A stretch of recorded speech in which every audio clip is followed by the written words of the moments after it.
अस्सलाम वालेकुम students.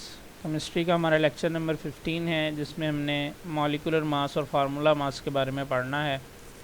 Basic definition हम लोग पढ़ रहे थे, जिसमें हमने बहुत सारी डेफिनेशन को डिस्कस किया। लास्ट लेक्चर में हमने जो हमारे पास मॉलिक्यूलर फार्मूला है उसकी बात की थी।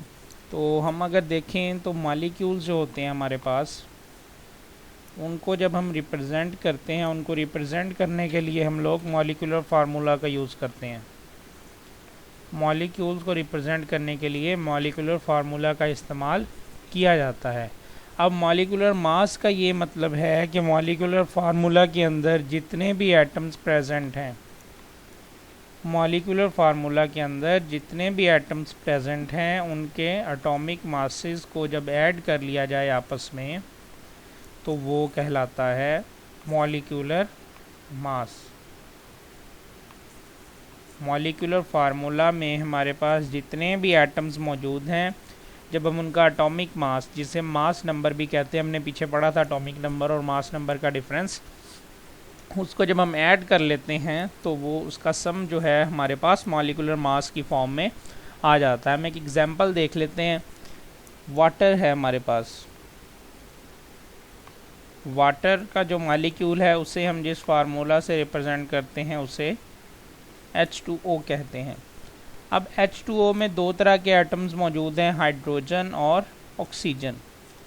हाइड्रोजन का जो एटॉमिक मास होता है वो 1 AMU होता है, 1 AMU।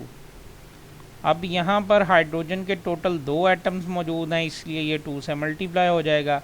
प्लस दूसरा हमारे पास क्या मौजूद है, ऑक्सीजन। ऑक्सीजन का जो एटॉमिक मास होता है या मास नंबर होता है वो होता है हमारे पास 16 AMU।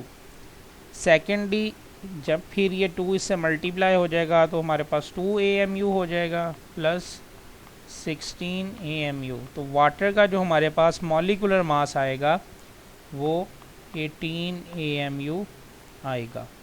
तो उम्मीद है अब आप लोगों को इसकी डेफिनेशन समझ आ गई होगी कि एक मॉलिक्यूल्स के अंदर जितने एटम्स मौजूद हैं, जब हम उनके एटॉमिक मासेस का सम ले लेंगे, उन्हें ऐड कर लेंगे, तो जो रिज़ल्ट हमारे पास आएगा वो मॉलिक्यूलर मास होगा। इसी तरह एक और एग्जांपल दी गई है कार्बन डाइऑक्साइड की। जब हम कार्बन डाइऑक्साइड को देखते हैं तो इसमें भी कार्बन और ऑक्सीजन मौजूद है। कार्बन का जो मास होता है वो 12 होता है, जबकि ऑक्सीजन का हमने अभी देखा 16 होता है।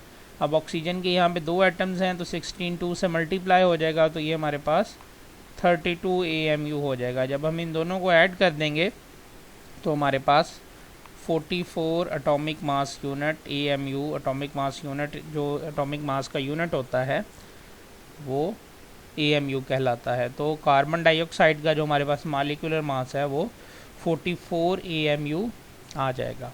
इसी तरह एक और एग्जांपल दी गई है क्लोरीन की। Cl2 क्लोरीन गैस होती है हमारे पास। अब इसमें क्लोरीन के ही 2 एटम्स मौजूद हैं, Cl प्लस Cl। तो क्लोरीन का जो मास होता है वो 35.5 AMU होता है। इसको जब हम 35.5 दूसरे के लिए जब हम इसको ऐड करेंगे तो ये हमारे पास 71 AMU जो है क्लोरीन का मॉलिक्यूलर मास आ जाएगा।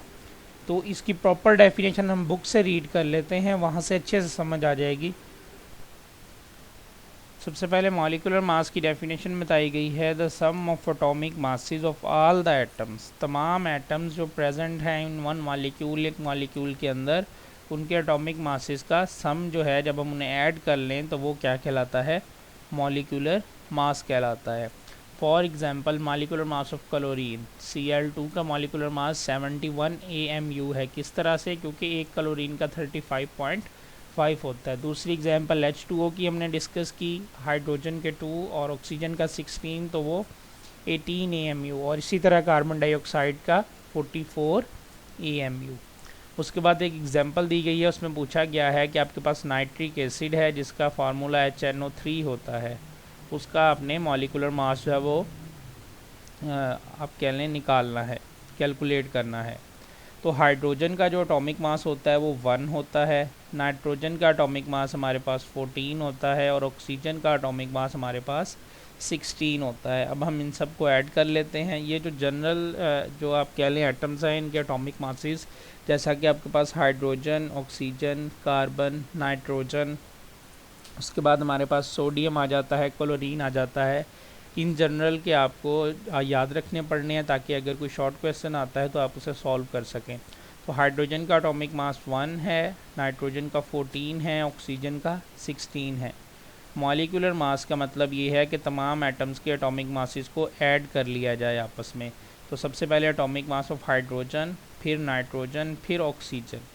यहाँ पे 3 इंटू ऑक्सीजन का एटॉमिक मास इसलिए लगाया गया है कि फार्मूला में हमारे पास HNO3 मौजूद है, मतलब ऑक्सीजन के 3 एटम्स हैं, इसलिए ऑक्सीजन का एटॉमिक मास 3 से मल्टीप्लाई होगा। फिर नेक्स्ट 1 + 14 + 3 इंटू 16, और इसको सिंप्लीफाई करके जो आंसर आता है हमारे पास वो 63 AMU आता है, जिसका मतलब ये है कि नाइट्रिक एसिड का जो हमारे पास मॉलिक्यूलर मास है वो 63 AMU है। सेकंड जो हमारा आज पोर्शन है वो फार्मूला मास है। पहले हमने मॉलिक्यूल्स की बात की, जब हमने कंपाउंड्स की बात की थी तब हमने बताया था कि कंपाउंड्स या तो कोवेलेंट होंगे और उनको रिप्रेजेंट करने के लिए जिस फार्मूला का इस्तेमाल किया जाएगा उसे मॉलिक्यूलर फार्मूला कहते हैं। लेकिन जब हमारे पास आयोनिक कंपाउंड्स होंगे जिनमें आयंस बन रहे हैं और वो एक दूसरे को अट्रैक्ट कर रहे हैं, तो उनको रिप्रेजेंट करने के लिए हम जिस फार्मूला का इस्तेमाल करते हैं उसे फार्मूला यूनिट कहते हैं। मॉलिक्यूलर मास में और फार्मूला मास में बेसिकली कोई फ़र्क नहीं है, वो जस्ट मॉलिक्यूल्स के लिए इस्तेमाल होता है, और फार्मूला यूनिट जो है वो हम आयोनिक कंपाउंड्स के लिए इस्तेमाल करते हैं। फार्मूला यूनिट की डेफिनेशन भी वही है, एक आयोनिक कंपाउंड के अंदर जितने एटम्स मौजूद हैं उनके जब हम फार्मूला मास को, वहाँ पर हम एटॉमिक मास कह रहे थे, यहाँ पर हम फार्मूला मास कह रहे हैं, जब हम ऐड कर लेंगे तो जो हमारे पास रिज़ल्ट आएगा वो फार्मूला मास होगा, सॉरी एटॉमिक मास को जब हम ऐड कर लेंगे। तो हम इसकी एक एग्जांपल देख लेते हैं कि हमारे पास एक आयोनिक कंपाउंड है सोडियम क्लोराइड, NaCl है। तो जो सोडियम का हमारे पास एटॉमिक मास होता है वो 23 AMU होता है, और क्लोरीन का हमने अभी ऊपर पढ़ा भी 35.5 AMU होता है। तो जब हम इन दोनों को ऐड करेंगे तो NaCl का जो हमारे पास फार्मूला मास आएगा वो 58.5 AMU आएगा। मॉलिक्यूलर मास और फार्मूला मास एक ही चीज़ है। Molecular mass just covalent compounds के लिए आप कह लें, जब हम मॉलिक्यूलर मास की बात करते हैं तो वो कोवेलेंट कंपाउंड्स के लिए करते हैं, जब फार्मूला मास की बात करते हैं तो वो आयोनिक कंपाउंड के लिए करते हैं। बाकी इनमें डिफरेंस कोई भी नहीं है, एक ही चीज़ है। उसके बाद एक और एग्जांपल दी गई है CaCO3 की, कैल्शियम कार्बोनेट की। तो कैल्शियम का जो एटॉमिक मास होता है वो 40 होता है, कार्बन का 12 होता है, ऑक्सीजन का 16 होता है। जब हम उसे 3 से मल्टीप्लाई कर लें तो वो हमारे पास 48 आ जाता है। जब हम इन तीनों को ऐड करें तो हमारे पास जो कैल्शियम कार्बोनेट का एटॉमिक मास आता है, सॉरी फार्मूला मास आता है, वो 100 एटॉमिक मास यूनिट आता है। अब हम फार्मूला मास को बुक से रीड कर लेते हैं और इसी के साथ एक एग्जांपल दी हुई है उसको भी डिस्कस कर लेते हैं कि कैसे कैलकुलेट करना है हमने फार्मूला मास। इसमें सबसे पहले बताया गया है कि जो आयोनिक कंपाउंड्स होते हैं वो 3 डायमेंशनल स्ट्रक्चर होता है उनका, और उनको रिप्रेजेंट करने के लिए हम फार्मूला यूनिट का इस्तेमाल करते हैं। तो फार्मूला मास को हम कहते हैं कि एक फार्मूला यूनिट में जितने भी एटम्स प्रेजेंट हैं उनके एटॉमिक मास का सम जो है वो हमारे पास फार्मूला मास कहलाता है। Formula mass in such cases is the sum of atomic masses, atomic masses का सम है ऑफ ऑल एटम्स, तमाम atoms present in one formula unit of a substance, जो कि एक सब्सटेंस के फार्मूला यूनिट में मौजूद हैं। उसके बाद एग्जांपल दी गई सोडियम क्लोराइड यानी कि NaCl का हमारे पास फार्मूला मास जो है वो 58.5 AMU है, जो कि सोडियम के लिए 23 और क्लोराइड के लिए 35.5 के जब हम ऐड करते हैं तो आता है। और इसी तरह कैल्शियम कार्बोनेट CaCO3 का हमारे पास 100 AMU है। वो किस तरह से आता है, कैल्शियम का जो मास होता है वो 40 होता है, कार्बन का 12 एंड ऑक्सीजन का हमारे पास 16 होता है। उसके बाद एक आयोनिक कंपाउंड है हमारे पास पोटाशियम सल्फेट K2SO4, उसका फार्मूला मास कैलकुलेट करने को कहा गया है। तो हम इन तीनों के मासेस को देख लेते हैं। जो पोटाशियम है उसका मास हमारे पास होता है 39, सल्फ़र का 32 एंड ऑक्सीजन का 16। अब जो हमारे पास फार्मूला यूनिट है वो K2SO4 है, मींस पोटाशियम का मास 2 से मल्टीप्लाई होगा, सल्फ़र का एक ही एटम है तो वो जस्ट एक बार ही लिखा जाएगा, और जो हमारे पास ऑक्सीजन के 4 एटम्स हैं तो वो 4 से मल्टीप्लाई होगा। जब हम इसको करने के बाद हम जिस तरह मॉलिक्यूलर मास किया था सेम उसी तरह जब हम इसे ऐड करते हैं तो पोटाशियम सल्फेट का जो हमारे पास फार्मूला मास आता है वो 174 AMU आता है। तो स्टूडेंट्स उम्मीद है आप लोगों को मॉलिक्यूलर मास और फार्मूला मास समझ आ गया होगा। अब इसके बाद एक टेस्ट योरसेल्फ दी गई है जो इसी टॉपिक में से और जो लास्ट टॉपिक हमने मॉलिक्यूलर फार्मूला और एम्पिरिकल फार्मूला पढ़ा था उसी में से बनी हुई है, हम उसे देख लेते हैं। टेस्ट योरसेल्फ में जो सबसे पहला क्वेश्चन दिया गया है वो पूछा गया है what is the relationship between empirical formula and formula unit. तो पेज 12 पे हमने दोनों की डेफिनेशन पढ़ी थी। एम्पिरिकल फार्मूला में हम सिंपलेस्ट रेशो जो है वो शो करते हैं किसी भी आप कह लें फार्मूला को रिप्रेजेंट करने के लिए, जबकि जब फार्मूला यूनिट की बात आती है, जब हम आयोनिक कंपाउंड के सिंपलेस्ट रेशो को रिप्रेजेंट करते हैं तो उसे फार्मूला यूनिट कहती हैं। पेज 12 से इस क्वेश्चन के आंसर में आपने इन दोनों की डेफिनेशन जो है वो राइट करनी है और एग्जाम्पल भी देनी है। उसके बाद सेकंड क्वेश्चन है हमारे पास, how can we differentiate between molecular formula and empirical formula. तो हमने पढ़ा था empirical formula simple whole number ratio बताता है, जबकि मॉलिक्यूलर फार्मूला जो है वो एक्चुअल नंबर ऑफ एटम्स जो प्रेजेंट होते हैं वो बताता है। और उनका हमने रिलेशनशिप पढ़ा था कि molecular formula is equal to n into empirical formula. तो इसमें आपने दोनों फार्मूलाज की डेफिनेशन जो कि एक की पेज 12 पे है, एक की पेज 13 पे दी हुई है, और साथ में ये जो इनको रिप्रेजेंट करने के लिए फार्मूला इस्तेमाल होता है वो भी राइट करना है। नेक्स्ट क्वेश्चन है identify the following compound as molecular और आयोनिक, कि इनमें से कौन सा कंपाउंड जो है वो मॉलिक्यूलर है और कौन सा आयोनिक है। तो हमारे पास सबसे पहले हाइड्रोजन पेरोक्साइड है H2O2, ये हमारे पास मॉलिक्यूलर कंपाउंड है क्योंकि इसमें आइंस नहीं बनते। मीथेन भी मॉलिक्यूलर है और ग्लूकोज भी मॉलिक्यूलर है, इसमें भी आइंस नहीं बनते।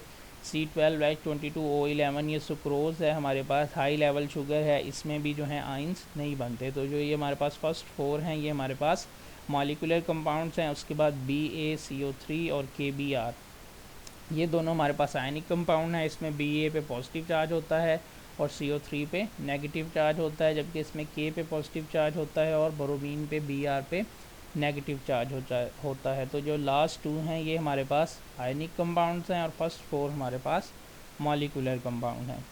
उसके बाद क्वेश्चन है what is the empirical formula of acetic acid. Acetic acid का हमें जो है आप कह लें मॉलिक्यूलर फार्मूला बता दिया गया और कहा गया है कि इसका एम्पिरिकल फार्मूला क्या होगा। तो हमारे पास जो मॉलिक्यूलर फार्मूला है वो है CH3COOH, एसिटिक एसिड जिसे आप सिरका भी कहते हैं। तो इसमें अगर हम देखें तो हमारे पास कार्बन 2 हैं, उसके बाद हमारे पास हाइड्रोजन जो हैं वो टोटल 4 हैं और ऑक्सीजन भी हमारे पास 2 हैं। तो अगर हम इनकी रेशो निकालें तो ये हमारे पास 2:4:2 की फॉर्म में कार्बन, हाइड्रोजन और ऑक्सीजन मौजूद हैं।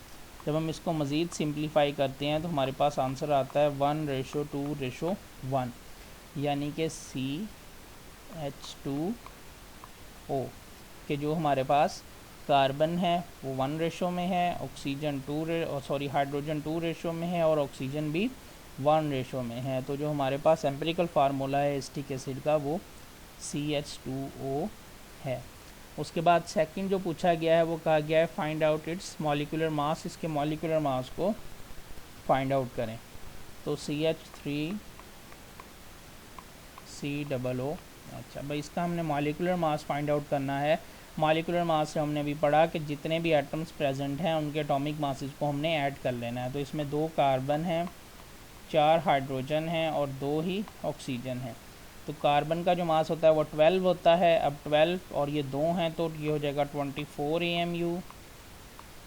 हाइड्रोजन का 1 होता है, अब टोटल हाइड्रोजन के एटम 4 हैं तो यहाँ पर 4 AMU आ जाएगा।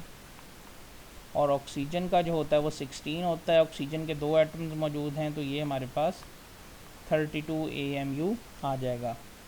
जब हम इस सारे को ऐड करेंगे तो हमारे पास जो आंसर है वो आ जाएगा 60 AMU।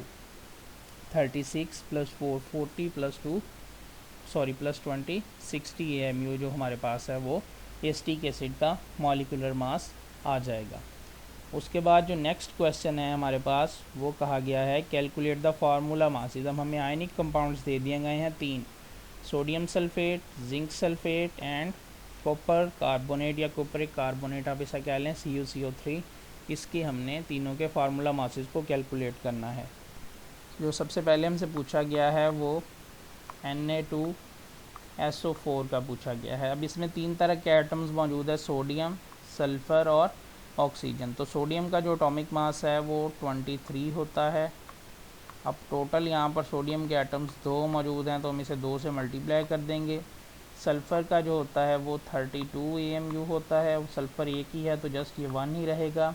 ऑक्सीजन का जो होता है वो 16 AMU होता है, ऑक्सीजन के टोटल 4 हैं तो ये 4 से मल्टीप्लाई हो जाएगा। अब 23 to the 46 AMU plus 32 AMU, जब हम 16 को 4 से मल्टीप्लाई करते हैं तो हमारे पास 64 AMU आ जाता है। जब हम इन सबको ऐड करेंगे तो हमारे पास 142 AMU जो है फार्मूला मास आ जाएगा Na2SO4 का। इस तरह से आपने इसे कैलकुलेट करना है। उसके बाद हमारे पास है ZnSO4। अब इसमें भी 3 ही एटम्स मौजूद हैं, जिंक, सल्फ़र और ऑक्सीजन। जिंक का जो मास होता है वो 65 AMU होता है, सल्फ़र का 32 AMU और ऑक्सीजन का 16 होता है। जब उसे 4 से मल्टीप्लाई करते हैं तो हमारे पास 64 AMU आ जाता है। जब हम इन तीनों को ऐड करते हैं तो हमारे पास आंसर 161 AMU आ जाता है, जो कि ZnSO4 का फार्मूला मास है। उसके बाद लास्ट जो पूछा गया है वो हमारे पास CuCO3 है। इसमें भी 3 तरह की एटम्स मौजूद हैं, कॉपर, कार्बन और ऑक्सीजन। कॉपर का जो मास होता है वो 63.5 AMU होता है, कार्बन का 12 AMU और ऑक्सीजन का 16। जब उसे 3 से मल्टीप्लाई करते हैं तो हमारे पास 48 AMU आ जाता है। जब हम इन तीनों को ऐड करते हैं तो हमारे पास जो आंसर आता है वो 123.5 AMU आता है, जो कि CuCO3 का फार्मूला मास है।